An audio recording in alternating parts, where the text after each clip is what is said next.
Your participation in any activity is at your own risk. Any equipment you choose to use to learn, play, or participate in any fencing activity is your choice and responsibility, and you assume your own risk or risk to any participants. The All-American Fencing Academy and/or USA Fencing are not liable or responsible to any injuries or damages that may occur as a result of your participation, to those around you or to any of your surroundings. We emphasize that you always exercise and observe safety by wearing safety goggles if using PEX do-it-yourself fencing weapons, and wear complete fencing safety gear if using standard fencing equipment. Never practice or teach fencing with fencing weapons without both participants wearing a mask, jacket, plastron, and glove. How to teach beginner fencing, Part 4. In this section we'll cover holding the weapon, the salute, and giving a basic lesson with keeping distance, extensions with an advance, and lunge. Now we're going to cover how to hold your weapon and how to give some basic lessons. Okay, if you are using one of the handmade weapons, remember to wear eye protection. So Gabe and I have eye protection. We bought these at Walmart, so they're just under $5. Simple eye protection will work, right? Or sunglasses. To hold the weapon, you want to pinch the weapon. Most of these pipes will have a small bend in it. So you want the bend going downwards, not upwards, and definitely not side to side, right? So where the weapon is bending downwards, this is going to be top part of the weapon. To hold the weapon, you want to pinch the weapon, all right? So if you can see the weapon here, my thumb is going to be on top, my pointer will be on the bottom, and I'm going to use the rest of my 3 fingers to stabilize it. So it's held by these 2 fingers, you're pinching the weapon close to the guard, and using the back 3 fingers to stabilize it. So you will always hold it with a thumb up, all right? We're going to take that thumb, we're going to also rotate it about 45 degrees. So if you look at it from this point of view, if we're holding it like this, rest of the 3 fingers stabilizes, and then we're going to rotate it about 45 degrees. Not 90 degrees, about 45 degrees. So if you're looking at the weapon from this point of view, it'll be rotated just a little bit. All right. So if you're making using the do-it-yourself weapon, remember thumb on top, pinch the weapon, pointer on the bottom, 3 fingers. A lot of people tend to what I call T-Rex the weapon. They do that. So we're not pinching with our 2 fingers, we are pinching with our thumb and pointer. All right. If you are using the French grip, it is the same way. This is the top part of the weapon. There's a slight bend in the weapon right there. There's the top part of the weapon. Pointer pinches the weapon. Now if you can see that. The rest of the 3 fingers stabilize. So either the French grip or the handmade weapon, you don't want to hold it like a hammer or like a lightsaber. Okay? So you're not going to grip it like that. You're going to pinch it with 2 fingers, the rest of the fingers stabilize. We'll take a look again on the do-it-yourself weapon. Again, pinch, stabilize. You don't want to grip it. Okay? Let's take a look with the pistol grip. So you've got this funny looking tooth part at the front. Funny looking bottom part, and the part that attaches to the weapon. That's the part that we're familiar with. We're going to pinch it once again, like this. This sharp, not really sharp, but this tooth looking part will go in between our 2 fingers right here. So it's like you're shaking someone's hand. When you're shaking someone's hand, the other person's thumb goes right between the web of your thumb and pointer. So this is the other person's thumb. You're shaking their hand and you're pinching the grip. The rest of the 3 fingers will stabilize in front of the bottom part. So if you're looking at it from this side, 2 fingers will pinch, rest of the 3 fingers will stabilize. This is between your thumb and pointer finger right there at the web, and that one is behind your 3 fingers. Okay, so that's how to hold a pistol grip. If you have a little bit of trouble with the pistol grip and holding the weapon, give us a call, 910-644-0137. Text us definitely, or email us at info@allamericanfencing.com. So let's go to the do-it-yourself weapon. We have to learn how to salute. To salute, first with the do-it-yourself weapons, you're going to hold the weapon correctly, thumb on top, pointer on the bottom. You're going to stand in basic position. Good. You're going to let the weapon rest on the ground, not poking the ground, resting on the ground. To salute, you're going to point above the coach or the student, above their head, arms straight. Next part of the salute, you're going to bring it to yourself. Good. Now you're going to go down and out, away from the body.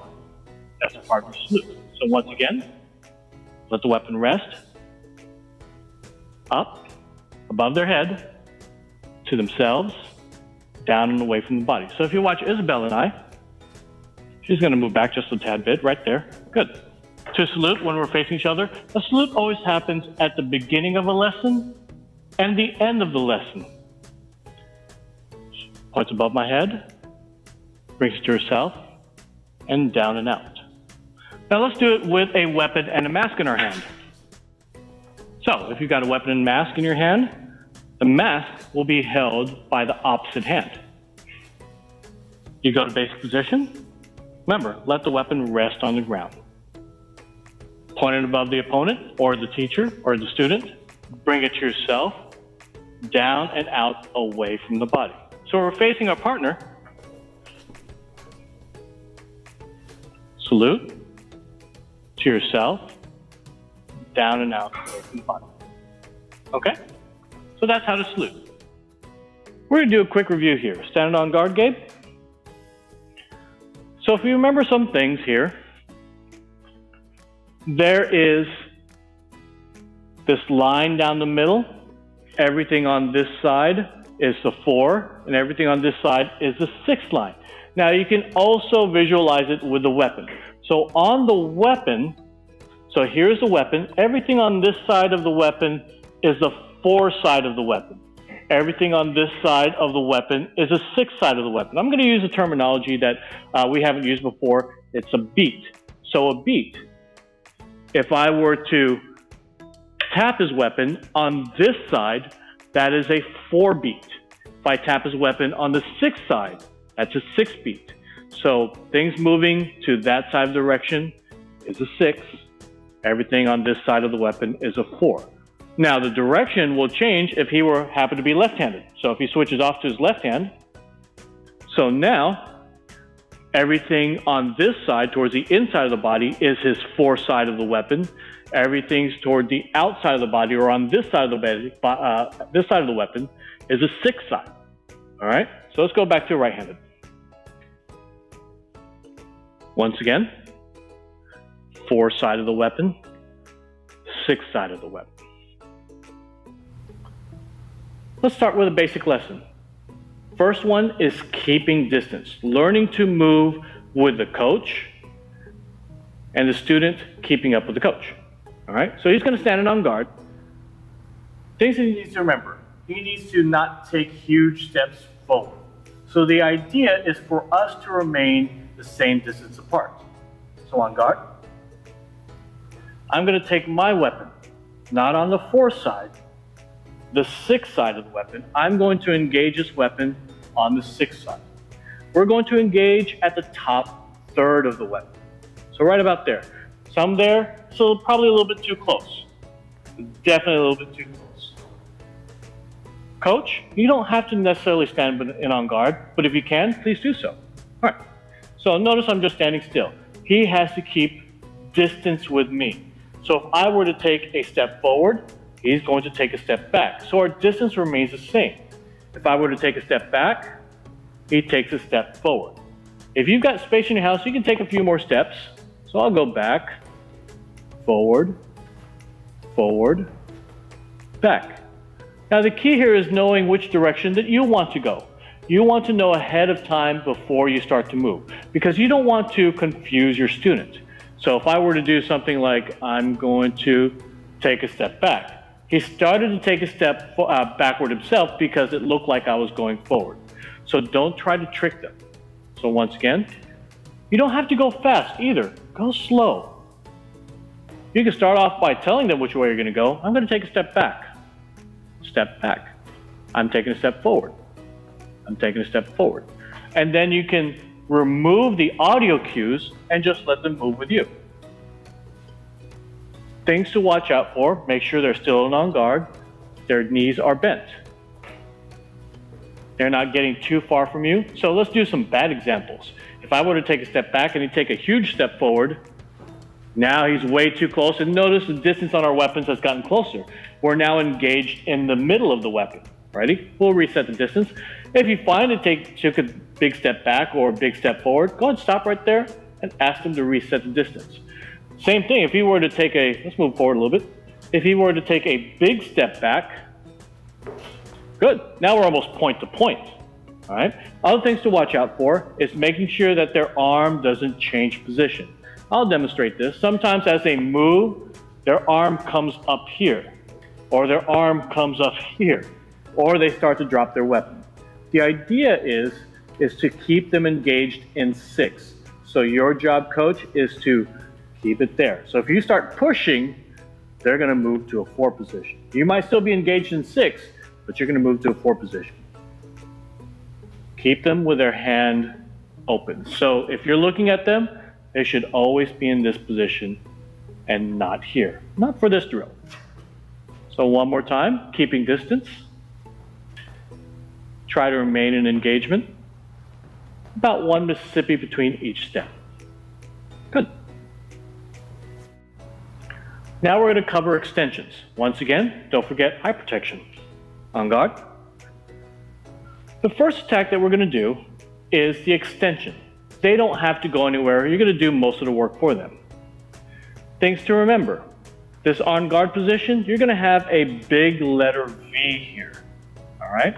So things that our fencers tend to hold the weapon, they might bring that hand up. So now you have this angle here. We don't want that.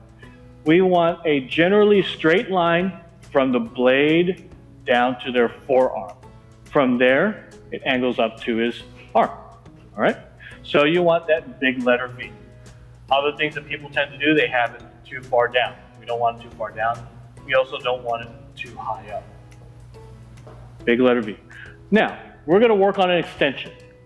We've seen it before. He extends. You want to make sure they're already pointing to target. The hand is slightly above the shoulder. Arm is fully extended. Good. So now that he's on target, he doesn't have to go anywhere. He doesn't have to lean. I'll do the work for him. I'm going to take a step forward. He's going to keep his arm straight. The weapon is going to bend upwards, not sideways, and definitely not downwards. So part of the things that he has to remember is let the arm come up a little bit. Go straighten out your weapon again. Ready? Extend.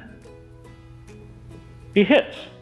Now, what you're doing, coach, is you're engaging the weapon, and then you're going to remove it from his blade. When you remove it from his blade, he's going to extend. He's going to stay there. I'll take a step forward and hit. So make sure you're not already close enough where he's there. That's fine. But for this exercise, we'll let him extend first and go. The next step you want to do, instead of letting him extend first, waiting for him to be there and then going, you can do everything at the same time. As you release the weapon, go ahead and take a step forward. He has to be able to extend and hit you while you're going forward. General aim, you want just to aim for the center of the chest. So when he extends, he wants to make sure that the point doesn't go down. Good, just like that. And notice his hand stays up. Good. Things to watch out for when on the extension.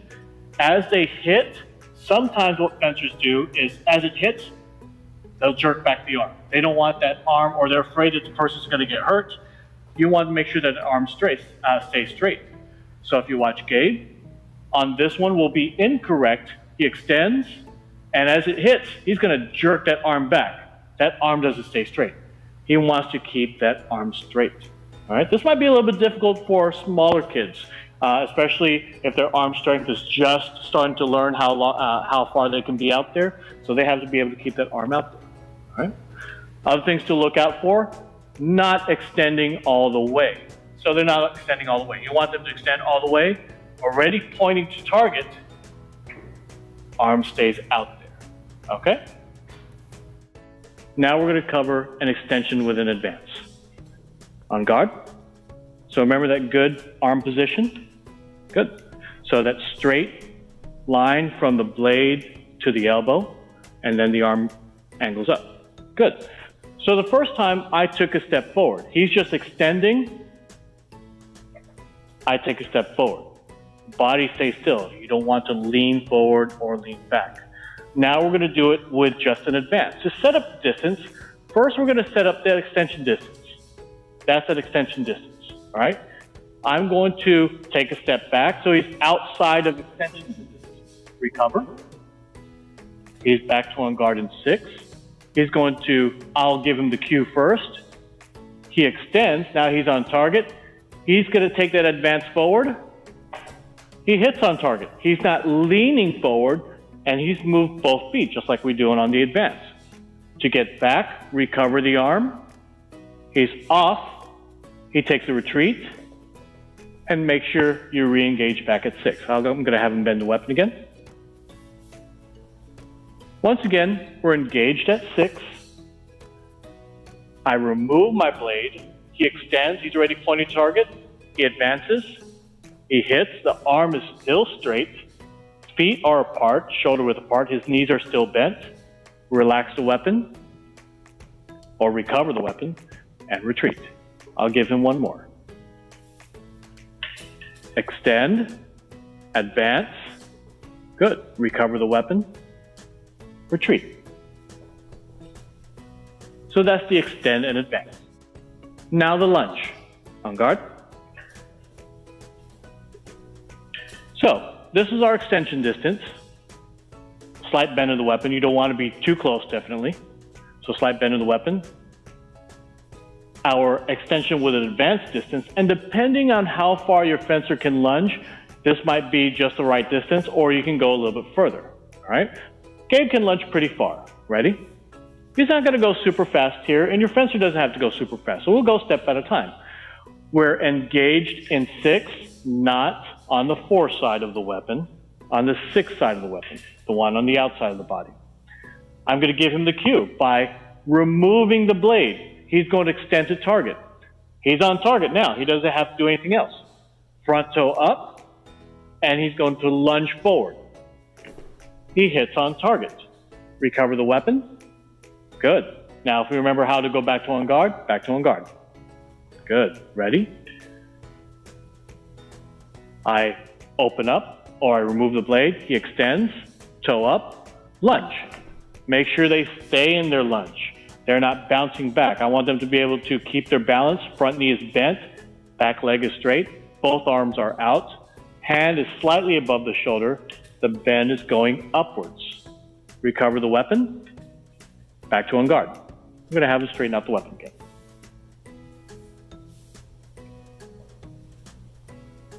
Extend, toe up, and lunge. Recover, back to on guard. Ready? Now he'll do it on his own, not super fast. Good. Back to on guard. One more time. Back to on guard. Good.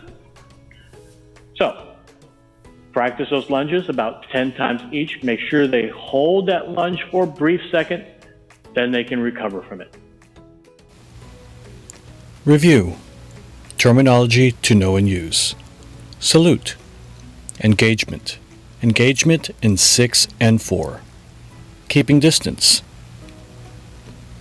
Practice. Remember to salute at the start of the class and at the end of the class. Be mindful of how they are holding the weapon and where. Staying and returning to 6 position. keeping distance for 10 advances or retreats, 10 extensions, 10 extend advances, and 10 lunges to hit the coach or target in a consistent location.